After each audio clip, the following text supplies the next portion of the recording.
Need a last-minute Christmas gift for the person who has everything?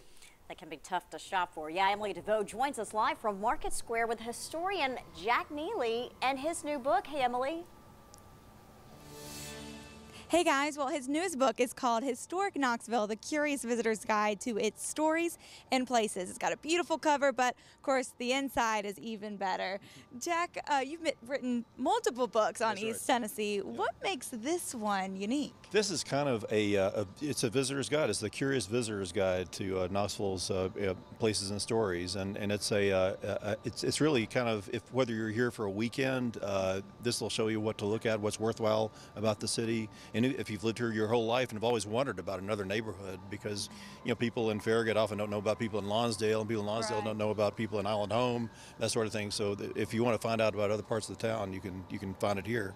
But I've noticed that over the last few years, I've been seeing lots more visitors here than I've seen in my whole lifetime. People, speaking French or German on the sidewalks and pointing at things and wondering about them. And I thought, well, this is a way to find out about Knoxville. So, and as a transplant myself, I also have questions about all the buildings and statues, and you really answer everything in this book. I try to, not everything, I'm sure, but maybe your top 500 questions, I think we answer it. It's good for trivia night too. I would think that this would be lots and lots of questions and answers for that in here too. So yeah, but maps and pictures, we have I think 250 pictures in the book, and wonderful maps done by Robin Easter's designer Whitney Sanders. It's just great work that they did just in the design of it.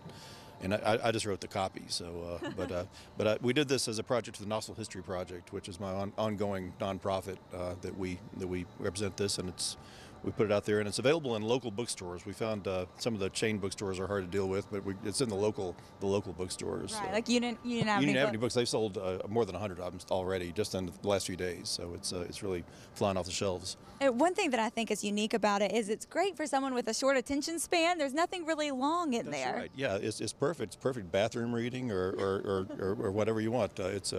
Keep it in your car or whatever. But I like to think of Knoxville as a place that it's a cheap place to take a vacation. If you live here, you don't have to buy a hotel room or a plane ticket. You can just pick up this book and go to a different neighborhood and learn about it. My idea is that everything that makes Knoxville interesting, whether it's Neely Stadium or Iams Nature Center or here in Market Square, which dates back to 1854, and it's been here ever since then, is interesting and attractive because it has a story, an interesting story behind it, and they're all these places are unique in their own way. Right, and it really is a visitor's guide because everything you wrote about in here, people can actually physically go and see. You're talking about University of Tennessee. People don't really think of that as being a place you can go. You're right. Everybody knows the stadium and Thompson Bowling Arena, but the whole campus is interesting and would make a good walk from Circle Park to the Indian Mound. How many campuses have an Indian Mound, a real prehistoric Indian Mound on it? And of course the Hill too, and everything in between. It's all it's a pretty fascinating campus if you get right down to it. It's been there, been doing the same thing there since the 1820s, and it's interesting to see how it evolved.